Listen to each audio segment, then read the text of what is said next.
John 7 ଅଧ୍ୟାୟ। କୁଟୀରବାସ ପର୍ବରେ ଯୀଶୁ।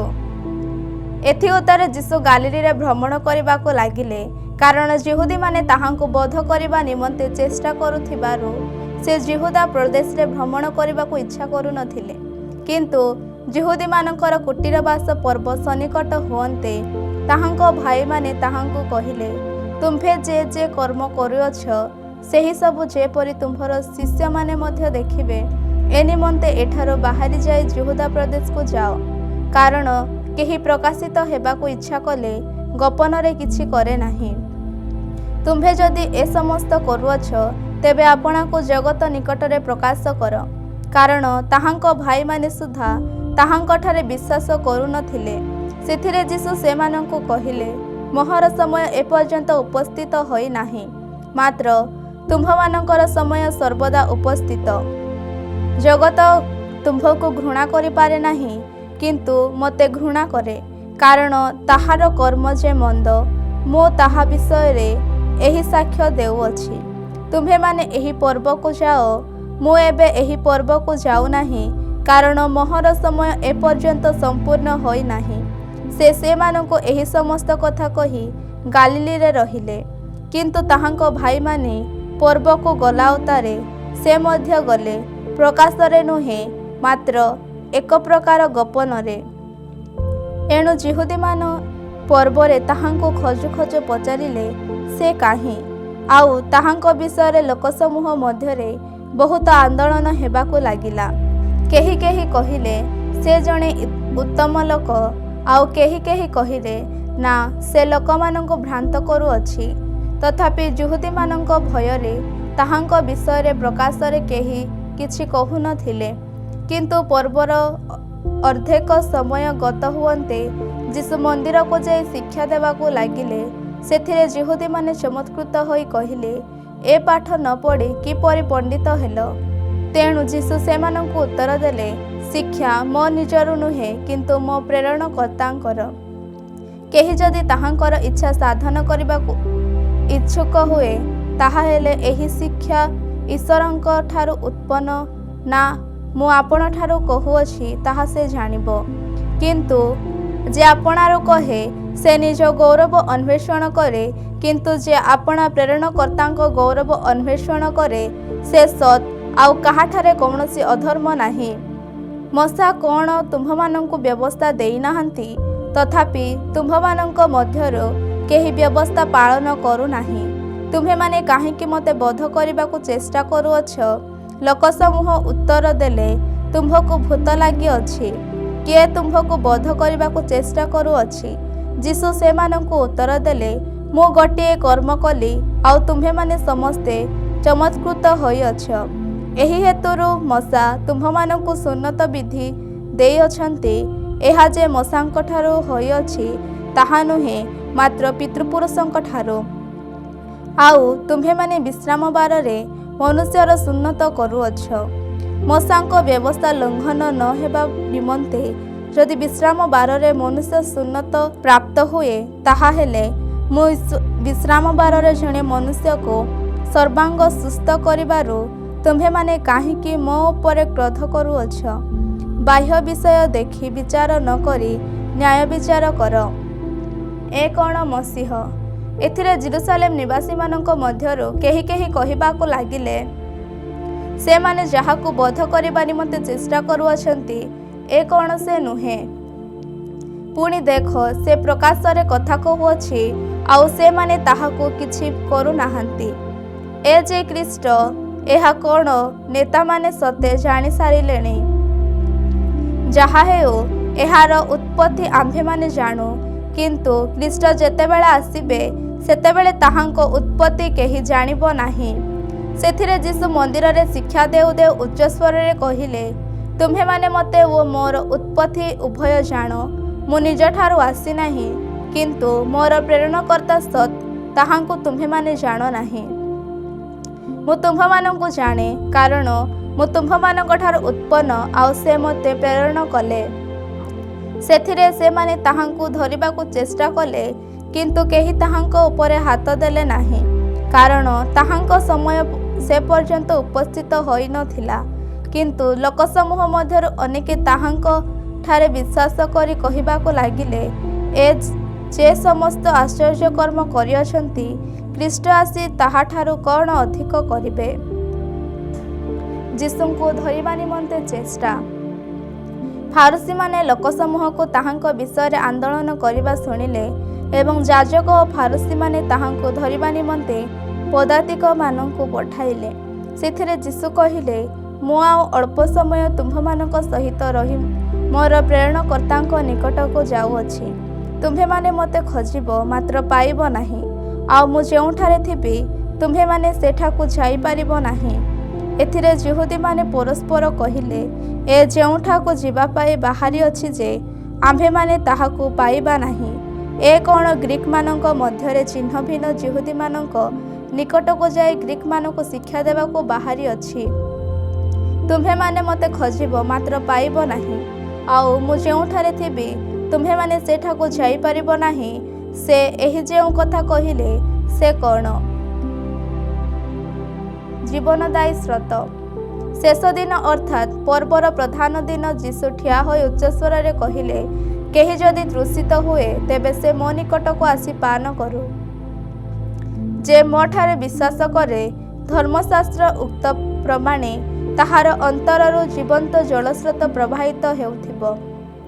ତାହାଙ୍କଠାରେ ବିଶ୍ୱାସକାରୀମାନେ ଯେଉଁ ଆତ୍ମା ପାଇବାକୁ ଯାଉଥିଲେ, ତାହାଙ୍କ ବିଷୟରେ ସେ ଏହା କହିଲେ, କାରଣ ଯୀଶୁ ଯେ ପର୍ଯ୍ୟନ୍ତ ମହିମା ପ୍ରାପ୍ତ ହୋଇ ନଥିବାରୁ ଆତ୍ମା ପ୍ରଦତ୍ତ ହୋଇନଥିଲେ।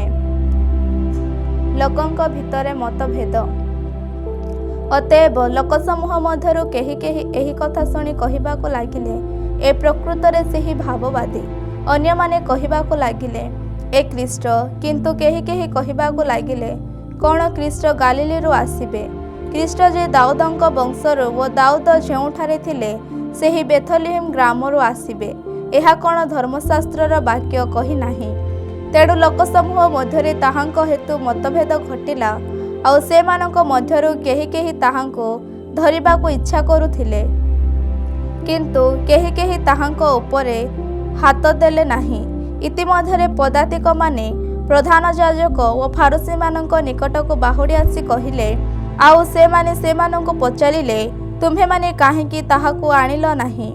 ପଦାତିକମାନେ ଉତ୍ତର ଦେଲେ, ଏହି ବ୍ୟକ୍ତି ଯେ ପ୍ରକାର କଥା କହନ୍ତି, କୌଣସି ମନୁଷ୍ୟ କେବେ ସେ ପ୍ରକାର କହି ନାହିଁ। ସେଥିରେ ଫାରୁସୀମାନେ ସେମାନଙ୍କୁ ଉତ୍ତର ଦେଲେ, ତୁମ୍ଭେମାନେ ମଧ୍ୟ କ'ଣ ଭ୍ରାନ୍ତ ହୋଇଅଛ? ନେତାମାନଙ୍କ ମଧ୍ୟରୁ କିମ୍ବା ଫାରୁସୀମାନଙ୍କ ମଧ୍ୟରୁ କ'ଣ କେହି ତାହାଙ୍କଠାରେ ବିଶ୍ୱାସ କରିଅଛନ୍ତି? କିନ୍ତୁ ଏହି ଯେଉଁ ଲୋକଗୁଡ଼ାକ ବ୍ୟବସ୍ଥା ଜାଣନ୍ତି ନାହିଁ, ସେମାନେ ଶାପଗ୍ରସ୍ତ। ଯେଉଁ ନିକୋଦିମ ଏଥିପୂର୍ବେ ତାହାଙ୍କ ନିକଟକୁ ଆସିଥିଲେ ଓ ଯେ ସେମାନଙ୍କ ମଧ୍ୟରେ ଜଣେ, ସେ ସେମାନଙ୍କୁ ପଚାରିଲେ, ଜଣେ ଲୋକଠାରୁ ପ୍ରଥମେ ନ ଶୁଣି ଓ ତାହାର ଆଚରଣ ବିଷୟ ନ ଜାଣି ଆମ୍ଭମାନଙ୍କର ବ୍ୟବସ୍ଥା କ'ଣ ତାହାଙ୍କୁ ଦୋଷୀ କରେ? ସେମାନେ ତାହାଙ୍କୁ ଉତ୍ତର ଦେଲେ, ତୁମ୍ଭେ ମଧ୍ୟ କ'ଣ ଜଣେ ଗାଲିଲୀୟ ଲୋକ? ଗାଲିଲୀରୁ କୌଣସି ଭାବବାଦୀ ଉତ୍ପନ୍ନ ହୁଅନ୍ତି ନାହିଁ, ଏହା ଅନୁସନ୍ଧାନ କରି ଦେଖ। ଆଉ ସେମାନେ ପ୍ରତ୍ୟେକେ ଆପଣା ଆପଣା ଗୃହକୁ ଚାଲିଗଲେ। ଯୋହନ 8 ଅଧ୍ୟାୟ। ବ୍ୟଭିଚାର କର୍ମରେ ଧୃତା ସ୍ତ୍ରୀ। କିନ୍ତୁ ଯୀଶୁ ଚିତ୍ତ ପର୍ବତକୁ ଗଲେ। ପ୍ରତ୍ୟୁଷରେ ସେ ପୁନର୍ବାର ମନ୍ଦିରକୁ ଆସିଲେ। ପୁଣି ସମସ୍ତ ଲୋକ ତାହାଙ୍କ ନିକଟକୁ ଆସନ୍ତେ ସେ ଉପବେଶନ କରି ସେମାନଙ୍କୁ ଶିକ୍ଷା ଦେବାକୁ ଲାଗିଲେ। ଆଉ ଶାସ୍ତ୍ରୀ ଓ ଫାରୁସୀମାନେ ବ୍ୟଭିଚାର କର୍ମରେ ଧୃତା ଜଣେ ସ୍ତ୍ରୀ ଲୋକଙ୍କୁ ଘେନି ଆସି ତାହାଙ୍କୁ ମଧ୍ୟସ୍ଥଳରେ ଠିଆ କରାଇ ତାହାଙ୍କୁ କହିଲେ, ହେ ଗୁରୁ, ଏହି ସ୍ତ୍ରୀ ଲୋକଟା ବ୍ୟଭିଚାର କର୍ମ କରୁଥିବା ସମୟରେ ଧରା ପଡ଼ିଅଛି। ଏହିପରି ଲୋକମାନଙ୍କୁ ପଥର ଫୋପାଡ଼ି ମାରିବାକୁ ମୋଶେ ଆମ୍ଭମାନଙ୍କୁ ବ୍ୟବସ୍ଥାରେ ଆଜ୍ଞା ଦେଇଅଛନ୍ତି। ତେବେ ଆପଣ କ'ଣ କହୁଅଛନ୍ତି? ସେମାନେ ଯେପରି ତାହାଙ୍କ ବିରୁଦ୍ଧରେ ଅଭିଯୋଗର କାରଣ ପାଇପାରନ୍ତି, ଏଥିନିମନ୍ତେ ସେମାନେ ତାହାଙ୍କୁ ପରୀକ୍ଷା କରିବା ଉଦ୍ଦେଶ୍ୟରେ ଏହା କଲେ। କିନ୍ତୁ ଯୀଶୁ ଅଧମୁଖ ହୋଇ ଅଙ୍ଗୁଳି ଦ୍ୱାରା ଭୂମିରେ ଲେଖିବାକୁ ଲାଗିଲେ। ମାତ୍ର ସେମାନେ ତାହାଙ୍କୁ ପୁନଃ ପୁନଃ ପଚାରନ୍ତେ ସେ ମସ୍ତକ ଉତ୍ତୋଳନ କରି ସେମାନଙ୍କୁ କହିଲା, ତୁମ୍ଭମାନଙ୍କ ମଧ୍ୟରେ ଯେ ନିଷ୍ପାପ, ସେ ପ୍ରଥମେ ତାଙ୍କୁ ପଥର ଫୋପାଡ଼ୁ। ପୁନର୍ବାର ସେ ଅଧମୁଖ ହୋଇ ଭୂମିରେ ଲେଖିବାକୁ ଲାଗିଲା। ତାହା ଶୁଣି ସେମାନେ ବଡ଼ଠାରୁ ଆରମ୍ଭ କରି ଜଣ ଜଣ ହୋଇ ବାହାରି ଯିବାକୁ ଲାଗିଲେ। ଆଉ କେବଳ ଯୀଶୁ ଓ ମଧ୍ୟସ୍ଥଳରେ ସେହି ସ୍ତ୍ରୀ ଲୋକ ଅବଶିଷ୍ଟ ରହିଲେ। ପୁଣି ଯୀଶୁ ମସ୍ତକ ଉତ୍ତୋଳନ କରି ତାଙ୍କୁ କହିଲେ, "ଗୋ ନାରୀ, ସେମାନେ କାହାନ୍ତି? କେହି କ'ଣ ତୁମ୍ଭକୁ ଦଣ୍ଡନୀୟ ବୋଲି ବିଚାର କଲେ ନାହିଁ?" ସେ କହିଲେ, "କେହି ନାହିଁ ପ୍ରଭୁ।" ସେଥିରେ ଯୀଶୁ କହିଲେ, "ମୁଁ ମଧ୍ୟ ତୁମ୍ଭକୁ ଦଣ୍ଡନୀୟ ବୋଲି ବିଚାର କରୁନାହିଁ। ଯାଅ, ଆଜିଠାରୁ ଆଉ ପାପ କର ନାହିଁ।" ଯୀଶୁ ଜଗତର ଜ୍ୟୋତି। ଯୀଶୁ ପୁନର୍ବାର ଲୋକମାନଙ୍କୁ ଶିକ୍ଷା ଦେଇ କହିଲେ, "ମୁଁ ଜଗତର ଜ୍ୟୋତି। ଯିଏ ମୋହର ଅନୁଗମନ କରେ ସେ କେବେ ହେ ଅନ୍ଧକାରରେ ଭ୍ରମଣ କରିବ ନାହିଁ, ବରଂ ଜୀବନର ଜ୍ୟୋତି ପାଇବ।" ସେଥିରେ ଫାରୁସୀମାନେ ତାହାଙ୍କୁ କହିଲେ, "ତୁମ୍ଭେ ନିଜ ବିଷୟରେ ସାକ୍ଷ୍ୟ ଦେଉଅଛ, ତୁମ୍ଭର ସାକ୍ଷ୍ୟ ସତ୍ୟ ନୁହେଁ।" ଯୀଶୁ ସେମାନଙ୍କୁ ଉତ୍ତର ଦେଲେ, "ମୁଁ ଯଦି ନିଜ ବିଷୟରେ ସାକ୍ଷ୍ୟ ଦେଉଥାଏ, ତେବେ ସୁଦ୍ଧା ମୋହର ସାକ୍ଷ୍ୟ ସତ୍ୟ, କାରଣ ମୁଁ କେଉଁ ସ୍ଥାନରୁ ଆସିଅଛି ଓ କେଉଁ ସ୍ଥାନକୁ ଯାଉଅଛି ତାହା ଜାଣେ। କିନ୍ତୁ ମୁଁ କେଉଁ ସ୍ଥାନରୁ ଆସେ କିମ୍ବା କେଉଁ ସ୍ଥାନକୁ ଯାଏ ତାହା ତୁମ୍ଭେମାନେ ଜାଣ ନାହିଁ। ତୁମ୍ଭେମାନେ ମନୁଷ୍ୟ ଭାବରେ ବିଚାର କରିଥାଅ, ମୁଁ କାହାରି ବିଚାର କରେ ନାହିଁ। କିନ୍ତୁ ମୁଁ ଯଦି ବିଚାର କରେ, ତେବେ ସୁଦ୍ଧା ମୋହର ବିଚାର ଯଥାର୍ଥ, କାରଣ ମୁଁ ଏକାକୀ ନୁହେଁ, କିନ୍ତୁ ମୋହର ପ୍ରେରଣକର୍ତ୍ତା ମୋ ସଙ୍ଗରେ ଅଛନ୍ତି। ପୁଣି ଦୁଇ ଜଣଙ୍କର ସାକ୍ଷ୍ୟ ଯେ ସତ୍ୟ, ଏହା ତୁମ୍ଭମାନଙ୍କର ବ୍ୟବସ୍ଥାର ମଧ୍ୟ ଲେଖା ଅଛି। ମୁଁ ନିଜେ ନିଜର ସାକ୍ଷୀ, ପୁଣି ମୋହର ପ୍ରେରଣକର୍ତ୍ତା ପିତା ମୋ ବିଷୟରେ ସାକ୍ଷ୍ୟ ଦେଉଅଛନ୍ତି।" ସେଥିରେ ସେମାନେ ତାହାଙ୍କୁ ପଚାରିବାକୁ ଲାଗିଲେ, "ତୁମ୍ଭର ପିତା କାହାନ୍ତି?" ଯୀଶୁ ଉତ୍ତର ଦେଲେ, "ତୁମ୍ଭେମାନେ ମୋତେ ଜାଣ ନାହିଁ କିମ୍ବା ମୋହର ପିତାଙ୍କୁ ମଧ୍ୟ ଜାଣ ନାହିଁ। ଯଦି ମୋତେ ଜାଣନ୍ତ, ତେବେ ମୋହର ପିତାଙ୍କୁ ମଧ୍ୟ ଜାଣନ୍ତ।" ସେ ମନ୍ଦିର ମଧ୍ୟରେ ଶିକ୍ଷା ଦେଉଥିବା ସମୟରେ ଭଣ୍ଡାର ନିକଟରେ ଏହି ସମସ୍ତ କଥା କହିଲେ, କିନ୍ତୁ କେହି ତାହାଙ୍କୁ ଧରିଲେ ନାହିଁ, କାରଣ ତାହାଙ୍କର ସମୟ ସେ ପର୍ଯ୍ୟନ୍ତ ଉପସ୍ଥିତ ହୋଇନଥିଲା। ସେଥିରେ ସେ ପୁନର୍ବାର ସେମାନଙ୍କୁ କହିଲେ, "ମୁଁ ଯାଉଅଛି, ଆଉ ତୁମ୍ଭେମାନେ ମୋତେ ଖୋଜିବ ଓ ଆପଣା ଆପଣା ପାପରେ ମରିବ।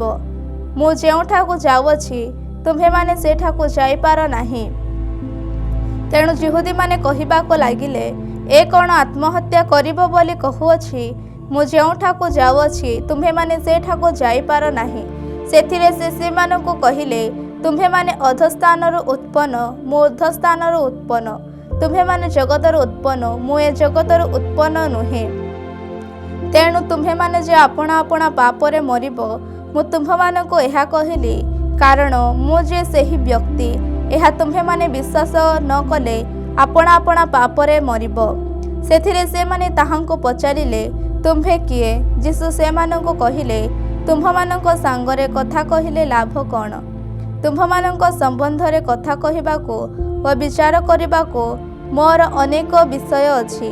ଯାହା ହେଉ, ମୋର ପ୍ରେରଣକର୍ତ୍ତା ସତ୍ୟ, ଆଉ ମୁଁ ତାହାଙ୍କଠାରୁ ଯାହା ଯାହା ଶ୍ରବଣ କଲି, ସେହି ସବୁ ଜଗତକୁ ଜଣାଉଅଛି। ସେ ଯେ ପିତାଙ୍କ ସମ୍ବନ୍ଧରେ ସେମାନଙ୍କୁ କହୁଥିଲେ, ଏହା ସେମାନେ ବୁଝିଲେ ନାହିଁ। ଅତଏବ ଯୀଶୁ କହିଲେ, ଯେତେବେଳେ ତୁମ୍ଭେମାନେ ମନୁଷ୍ୟପୁତ୍ରଙ୍କୁ ଊର୍ଦ୍ଧ୍ୱକୁ ଉଠାଉଥିବ, ସେତେବେଳେ ମୁଁ ଯେ ସେହି ବ୍ୟକ୍ତି ଓ ମୁଁ ନିଜରୁ କିଛି ନ କରି ବରଂ ପିତା ମୋତେ ଯେ ପ୍ରକାର ଶିକ୍ଷା ଦେଲେ, ସେହି ପ୍ରକାର ଏ ସମସ୍ତ କଥା ଯେ କହୁଅଛି, ଏହା ତୁମ୍ଭେମାନେ ବୁଝିବ। ମୋହର ପ୍ରେରଣକର୍ତ୍ତା ମୋ ସଙ୍ଗରେ ଅଛନ୍ତି। ସେ ମୋତେ ଏକାକୀ ପରିତ୍ୟାଗ କଲେ ନାହିଁ, କାରଣ ମୁଁ ସର୍ବଦା ତାହାଙ୍କର ସନ୍ତୋଷଜନକ କାର୍ଯ୍ୟ କରେ। ସେ ଏହି ସମସ୍ତ କଥା କହନ୍ତେ ଅନେକେ ତାହାଙ୍କଠାରେ ବିଶ୍ୱାସ କଲେ। ସ୍ୱାଧୀନ ଏବଂ କ୍ରୀତଦାସ।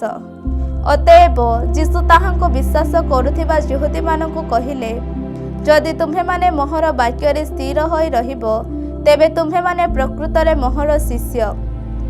ପୁଣି ତୁମ୍ଭେମାନେ ସତ୍ୟ ଜ୍ଞାତ ହେବ ଓ ସେହି ସତ୍ୟ ତୁମ୍ଭମାନଙ୍କୁ ମୁକ୍ତ କରିବ। ସେମାନେ ତାହାଙ୍କୁ ଉତ୍ତର ଦେଲେ, ଆମ୍ଭେମାନେ ଅବ୍ରାହମଙ୍କର ବଂଶ, ଆଉ କେବେ ହେ କାହାରି ଦାସ ହୋଇ ନାହୁଁ। ତେବେ ତୁମ୍ଭେମାନେ ମୁକ୍ତ ହେବ ବୋଲି ତୁମ୍ଭେ କିପରି କହୁଅଛ? ଯୀଶୁ ସେମାନଙ୍କୁ ଉତ୍ତର ଦେଲେ, ସତ୍ୟ ସତ୍ୟ ମୁଁ ତୁମ୍ଭମାନଙ୍କୁ କହୁଅଛି, ଯେ କେହି ପାପ କରେ ସେ ପାପର ଦାସ। ଦାସ ଚିରକାଳ ଗୃହରେ ରହେ ନାହିଁ, ପୁତ୍ର ଚିରକାଳ ରହେ।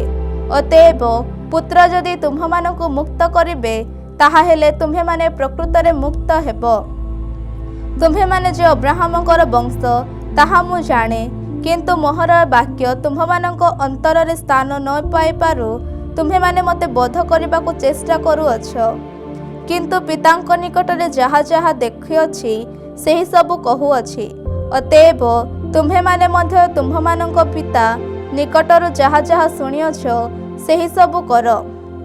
शयतानर संतान से माने ताहांकु उत्तर देले, अब्राहम आम्भमानंक पिता। जीसु सेमानंकु कहिले, जदि तुम्हे माने अब्राहमंक संतान तेबे अब्राहमंकर कर्म कर। किंतु जे ईश्वरंक ठारू शुणिथिबा समस्त तुम्भमानंकु कहुअछि, एपरि लोक जे मते तुम्हे माने एबे बोध करबाकू चेष्टा करूअछ, अब्राहम एपरि कर्म कले नाही। तुम्हे माने तुम्भमानंक पितार कर्म सबु करूअछ। से माने ताहाकू कहिले, आम्भे माने बेविचाररू जात होई नाहु, आम्भमानंकर एकमात्र पिता से ईश्वर। जीसु सेमानंकु कहिले, ईश्वर जदि तुम्भमानंकर पिता होइथान्ते ताहा हेले तुम्हे माने मते प्रेम करंत, कारण मु ईश्वरंक ठारू आसीअछि। मु निज ठारू आसी नाही, किंतु से मते प्रेरण कले। तुम्हे माने काहेकि मोहर कथा बुझुनाह? तुम्हे माने तो मोहर वाक्य शुणी पारु नाह। तुम्हे माने तुम्भमानंकर पिता शयतान ठारू उत्पन्न, आउ तुम्भमानंक पितार कामना साधन करिबा तुम्भमानंकर इच्छा। से आद्यरू नरघातक, आउ से सत्यरे रहे नाही, कारण ताहाठारे सत्य नाही। जेतेबेले से मिथ्या कहे सेतेबेले से निज ठारू कहे, कारण से मिथ्यावादी व मिथ्यावादीर पिता। किंतु मु सत्य कहिथिबारु तुम्हे माने मते विश्वास करूनाह। मो ठारे पाप अछि बोली तुम्भमानंक मध्यरु किए प्रमाण देउअछि? मु जेबे सत्य कहे तेबे तुम्हे माने काहेकि मते विश्वास करूनाह? जे ईश्वरंक ठारू उत्पन्न से ईश्वरंक वाक्य शुणे, एही हेतु तुम्हे माने शुणुनाह, कारण तुम्हे माने ईश्वरंक ठारू उत्पन्न नुहे। अब्राहमंक पूर्वरु जीसु थिले। यहूदी माने ताहांकु उत्तर देले, तू जे जणे समिरणीय वो तते जे भूत लागि अछि, एहा कोण आम्भे माने ठीक कहूनाहु? जीसु उत्तर देले, मते भूत लागि नाही, किंतु मु मोहर पितांकु समादर करूअछि, आउ तुम्हे माने मते अनादर करूअछ। किंतु मु निजर गौरव अन्वेषण करे नाही। जे अन्वेषण करंती व विचार करंती एपरि जणे अछंती। सत्य सत्य मु तुम्भमानंकु कहुअछि, जदि केही मोहर वाक्य पालन करे ताहा हेले से कदापि केबे हे मृत्यु दर्शन करिबो नाही। यहूदी माने ताहांकु कहिले, एबे आम्भे माने जानिलु जे तते भूत लागि अछि। अब्राहम व भाववादी माने मृत्युभोग करिअछंती, आउ तू कहुअछु, जदि केही मोहर वाक्य पालन करे ताहा हेले से कदापि केबे हे मृत्युर आस्वाद पाइबो नाही। मु कोण आम्भमानंक पिता अब्राहमंक अपेक्षा श्रेष्ठ? से तो मृत्युभोग करिअछंती, भाववादी माने मध्य मृत्युभोग करिअछंती।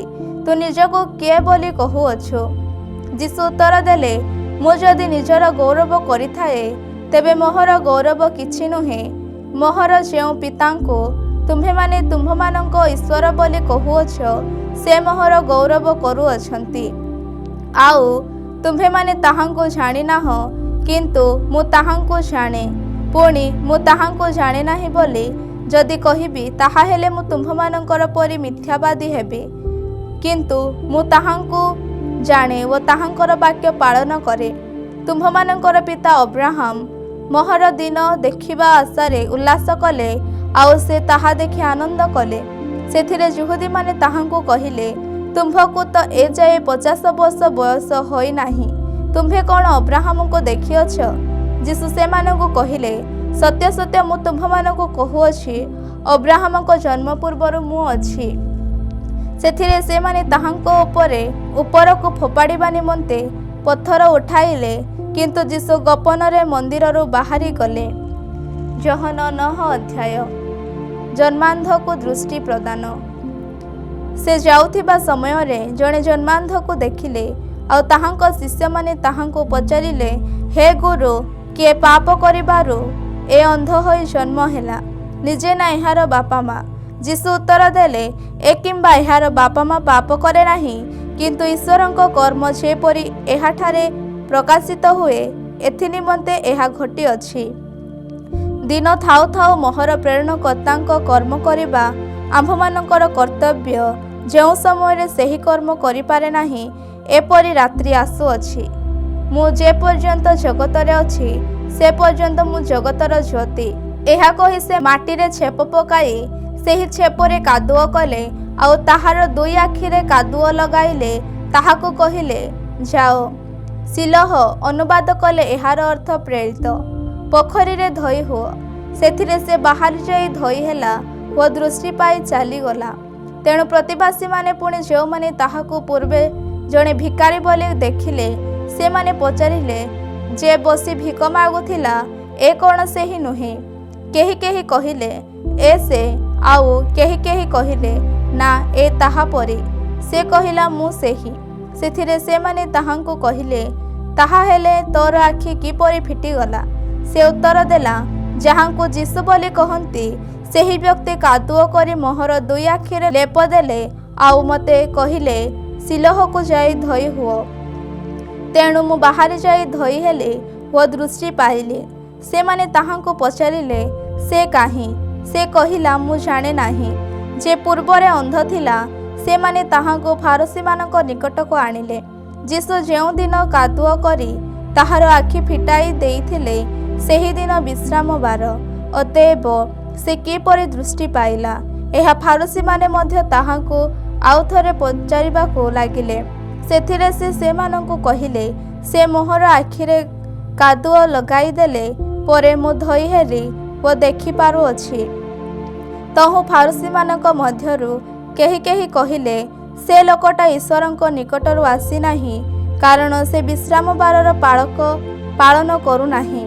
ଆଉ କେହି କେହି କହିଲେ, ପାପୀ ଲୋକ ଏପରି ଏହି ପ୍ରକାର ଆଶ୍ଚର୍ଯ୍ୟ କର୍ମ ସବୁ କରିପାରେ। ଏହିପରି ଭାବେ ସେମାନେ ମଧ୍ୟରେ ମତଭେଦ ହେଲା। ତେଣୁ ସେମାନେ ଆହୁରି ଥରେ ସେହି ଅନ୍ଧ ଲୋକଟିକି ପଚାରିଲେ, ସେ ଯେ ତୋର ଆଖି ଫିଟାଇଲା, ଏଥିରେ ତୁ ତା ବିଷୟରେ କ'ଣ କହୁଛୁ? ସେ କହିଲା, ସେ ଜଣେ ଭାବବାଦୀ। ସେ ଯେ ଅନ୍ଧ ଥିଲା ଆଉ ଦୃଷ୍ଟି ପାଇଅଛି, ସେହି ଦୃଷ୍ଟି ପାଇଥିବା ଲୋକର ପିତାମାତାଙ୍କୁ ଡାକି ନ ପଚାରିବା ପର୍ଯ୍ୟନ୍ତ ଯିହୁଦୀମାନେ ତାହା ସମ୍ବନ୍ଧରେ ଏହା ବିଶ୍ୱାସ କଲେ ନାହିଁ। ସେମାନେ ସେମାନଙ୍କୁ ପଚାରିଲେ, ତୁମ୍ଭେମାନଙ୍କର ଯେଉଁ ପୁଅ ଅନ୍ଧ ହୋଇ ଜନ୍ମ ହୋଇଥିଲା ବୋଲି କହିଥାଅ, ଏ କ'ଣ ତୁମ୍ଭମାନଙ୍କର ସେହି ପୁଅ? ତାହା ହେଲେ ସେ କିପରି ଏବେ ଦେଖୁଅଛି? ସେଥିରେ ତାହାର ପିତାମାତା ଉତ୍ତର ଦେଲେ, ଏ ଯେ ଆମ୍ଭମାନଙ୍କର ପୁଅ ଓ ଏ ଯେ ଅନ୍ଧ ହୋଇ ଜନ୍ମ ହୋଇଥିଲା, ଏହା ଆମ୍ଭେମାନେ ଜାଣୁ। କିନ୍ତୁ ସେ କିପରି ଏବେ ଦେଖୁଅଛି ତାହା ଜାଣୁନାହିଁ, କିମ୍ବା କିଏ ତାହାର ଆଖି ଫିଟାଇ ଦେଲେ ତାହା ମଧ୍ୟ ଆମ୍ଭେମାନେ ଜାଣୁନାହିଁ। ତାହାକୁ ପଚାରନ୍ତୁ, ସେ ତ ବୟସପ୍ରାପ୍ତ, ସେ ଆପଣା କଥା ଆପେ କହିବ। ତାହାର ପିତାମାତା ଯିହୁଦୀମାନଙ୍କୁ ଭୟ କରୁଥିବାରୁ ଏହି ସମସ୍ତ କଥା କହିଲେ। କାରଣ ଯଦି କେହି ତାହାଙ୍କୁ ଖ୍ରୀଷ୍ଟ ବୋଲି ସ୍ୱୀକାର କରେ, ତାହାହେଲେ ସେ ସମାଜଚ୍ୟୁତ କରାଯିବ ବୋଲି ସେଥିପୂର୍ବେ ଯିହୁଦୀମାନେ ଏକମତ ହେଉଥିଲେ। ଅତଏବ ତାହାର ପିତାମାତା କହିଲେ, ସେ ବୟସପ୍ରାପ୍ତ, ତାହାକୁ ପଚାରନ୍ତୁ। ସେଥିରେ ପୂର୍ବରେ ଅନ୍ଧ ଥିବା ଲୋକଙ୍କୁ ସେମାନେ ଦ୍ୱିତୀୟ ଥର ଡାକି କହିଲେ, ଈଶ୍ୱରଙ୍କୁ ଗୌରବ ଦିଅ, ସେ ଲୋକଟା ଯେ ପାପୀ, ଏହା ଆମ୍ଭେମାନେ ଜାଣୁ। ସେଥିରେ ସେ ଉତ୍ତର ଦେଲା, ସେ ପାପୀ କି ନୁହେଁ ମୁଁ ତାହା ଜାଣେ ନାହିଁ। ମୁଁ ଗୋଟିଏ ବିଷୟ ଜାଣେ, ମୁଁ ଅନ୍ଧ ଥିଲି, ଏବେ ଦେଖିପାରୁଅଛି। ତେଣୁ ସେମାନେ ତାଙ୍କୁ କହିଲେ, ସେ ତୋତେ କ'ଣ କଲା? ସେ କି ପ୍ରକାରେ ତୋର ଆଖି ଫିଟାଇ ଦେଲା? ସେ ସେମାନଙ୍କୁ ଉତ୍ତର ଦେଲା, ମୁଁ କହିସାରିଲିଣି, ଆଉ ଆପଣମାନେ ଶୁଣିଲେ ନାହିଁ। କାହିଁକି ଆଉ ଥରେ ଶୁଣିବାକୁ ଇଚ୍ଛା କରୁଅଛନ୍ତି? ଆପଣମାନେ ମଧ୍ୟ କ'ଣ ତାହାଙ୍କର ଶିଷ୍ୟ ହେବାକୁ ଇଚ୍ଛା କରୁଅଛନ୍ତି? ସେଥିରେ ସେମାନେ ତାହାଙ୍କୁ ଗାଳି ଦେଇ କହିଲେ, ତୁ ସେଇଟାର ଶିଷ୍ୟ, କିନ୍ତୁ ଆମ୍ଭେମାନେ ମୂଷାଙ୍କର ଶିଷ୍ୟ। ଆମ୍ଭେମାନେ ଜାଣୁ ଯେ ଈଶ୍ୱର ମୂଷାଙ୍କୁ କଥା କହୁଅଛନ୍ତି, କିନ୍ତୁ ଏ ଲୋକଟା କେଉଁଠାରୁ ଆସିଅଛି ତାହା ଆମ୍ଭେମାନେ ଜାଣୁନାହିଁ। ସେହି ଲୋକଟି ସେମାନଙ୍କୁ ଉତ୍ତର ଦେଲା, ସେ ମୋହର ଆଖି ଫିଟାଇ ଦେଲେ, ଆଉ ସେ କେଉଁଠାରୁ ଆସିଅଛନ୍ତି ତାହା ଆପଣମାନେ ଜାଣନ୍ତି ନାହିଁ। ଏ ତ ଆଶ୍ଚର୍ଯ୍ୟ କଥା। ଈଶ୍ୱର ଯେ ପାପୀମାନଙ୍କ କଥା ଶୁଣନ୍ତି ନାହିଁ, ଏହା ଆମ୍ଭେମାନେ ଜାଣୁ। କିନ୍ତୁ ଯଦି କେହି ଈଶ୍ୱର ଭକ୍ତ ହୋଇ ତାହାଙ୍କର ଇଚ୍ଛା ସାଧନ କରେ, ତାହାହେଲେ ତାର କଥା ଶୁଣନ୍ତି। କେହି ଯେ ଜନ୍ମାନ୍ଧର ଚକ୍ଷୁ ଫିଟାଇ ଦେଲା, ଏହା ତ କେବେ ହେଲେ ଶୁଣାଯାଇ ନଥିଲା। ଏ ଈଶ୍ୱର ଠାରୁ ଆସିନଥିଲେ କିଛି କରିପାରନ୍ତେ ନାହିଁ। ସେମାନେ ତାଙ୍କୁ ଉତ୍ତର ଦେଲେ, ଦୁଇଟା ତ ପରା ପାପରେ ଜନ୍ମ ହେଲୁ, ଆଉ ତୁ ଆମ୍ଭମାନଙ୍କୁ ଶିକ୍ଷା ଦେଉଅଛୁ। ସେଥିରେ ସେ ସେମାନଙ୍କୁ ତାକୁ ବାହାର କରିଦେଲେ। ସେମାନେ ଯେ ତାଙ୍କୁ ବାହାର କରିଦେଇ ଅଛନ୍ତି। ଯୀଶୁ ଏହା ଶୁଣି ତାର ଦେଖା ପାଇ କହିଲେ, ତୁମ୍ଭେ କ'ଣ ମନୁଷ୍ୟପୁତ୍ରଙ୍କଠାରେ ବିଶ୍ୱାସ କରୁଅଛ? ସେ ଉତ୍ତର ଦେଲା, ହେ ପ୍ରଭୁ, ସେ କିଏ କୁହନ୍ତୁ, ଯେପରି ମୁଁ ତାହାଙ୍କଠାରେ ବିଶ୍ୱାସ କରିବି। ଯୀଶୁ ତାଙ୍କୁ କହିଲେ, ଆମ୍ଭେ ତାହାଙ୍କୁ ଦେଖିଅଛୁ, ଆଉ ଯେ ତୁମ୍ଭ ସାଙ୍ଗରେ କଥା କହୁଅଛନ୍ତି ସେ ସେହି। ସେଥିରେ ସେ କହିଲେ, ପ୍ରଭୁ, ମୁଁ ବିଶ୍ୱାସ କରୁଅଛି। ଆଉ ସେ ତାହାଙ୍କୁ ପ୍ରଣାମ କଲା। ପୁଣି ଯୀଶୁ କହିଲେ, ଦେଖୁନଥିବା ଲୋକେ ଯେପରି ଦେଖନ୍ତି ଓ ଦେଖୁଥିବା ଲୋକେ ଯେପରି ଅନ୍ଧ ହୁଅନ୍ତି, ଏହି ବିଚାର ନିମନ୍ତେ ମୁଁ ଜଗତକୁ ଆସିଅଛି। ଫାରୁସୀମାନଙ୍କ ମଧ୍ୟରୁ ଯେଉଁମାନେ ତାହାଙ୍କ ସାଙ୍ଗରେ ଥିଲେ, ସେମାନେ ଏହା ଶୁଣି ତାହାଙ୍କୁ କହିଲେ, ଆମ୍ଭେମାନେ ମଧ୍ୟ କ'ଣ ଅନ୍ଧ? ଯୀଶୁ ସେମାନଙ୍କୁ କହିଲେ, ଯଦି ଅନ୍ଧ ହୋଇଥାନ୍ତ, ତାହାହେଲେ ତୁମ୍ଭମାନଙ୍କର ପାପ ନଥାନ୍ତା। କିନ୍ତୁ ଆମ୍ଭେମାନେ ଦେଖୁଅଛୁ, ଏହା ଏବେ କହୁଅଛ, ତୁମ୍ଭମାନଙ୍କର ପାପ ରହୁଅଛି।